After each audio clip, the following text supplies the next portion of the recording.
क्या आप जानते हैं कि किसी भी ड्रग दवा का स्ट्रक्चर अगर हम चेंज कर दें तो उसकी ताकत पर कितना गहरा असर पड़ता है? आज हम बात करेंगे स्ट्रक्चर एक्टिविटी रिलेशनशिप की। क्या आपको पता है कि सार क्या होता है और सार इतना इम्पोर्टेंट क्यों होता है? तो आपको पता होना चाहिए हर एक ड्रग का, हर एक मॉलिक्यूल का एक स्ट्रक्चर होता है। अगर उसके स्ट्रक्चर में हम थोड़ा ही चेंज कर दें तो उसकी एक्टिविटी पूरी तरीके से बदल सकती है। ये देखिए हमारे सामने दो ड्रग हैं, जिसमें पहली ड्रग है कौन सी, एपिनेफ्रिन, और दूसरी ड्रग है कौन सी, आइसोप्रोप्रेनॉल। एपिनेफ्रिन का स्ट्रक्चर ये होता है।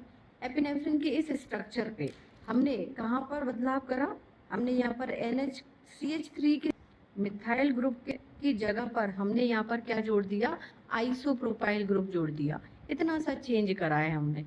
तो इतने से चेंज होने की वजह से देखिए इसकी एक्टिविटी पूरी तरीके से बदल गई। कैसे बदल गई? एपिनेफ्रिन जो था ये कैसी ड्रग में आता था, नॉन सिलेक्टिव में आता था। नॉन सिलेक्टिव मतलब कोई भी किसी भी रिसेप्टर पर जाकर वो बाइंड हो सकती है, कोई स्पेसिफिक रिसेप्टर पर बाइंड नहीं होगी।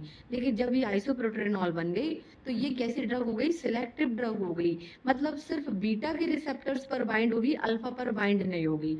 अब इसका फायदा और नुकसान क्या है कि एपिनेफ्रिन क्या कर रहा था, अल्फा रिसेप्टर पर भी बाइंड हो रहा था। इस अल्फा रिसेप्टर पर बाइंड होने की वजह से ब्लड वेसल्स क्या हो रही थी, सिकुड़ रही थी, कॉन्ट्रैक्ट हो जा रही थी, है ना। कॉन्ट्रैक्ट होने की वजह से क्या हो रहा था, बीपी बढ़ रहा था।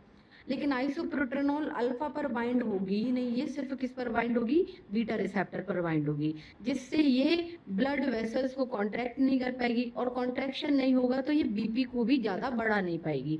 तो ये सिर्फ कहाँ पर काम करेगी, हार्ट रेट पर करेगी, रेस्पिरेटरी पर करेगी, और बीपी को क्या कर देगी, नॉर्मल कर देगी।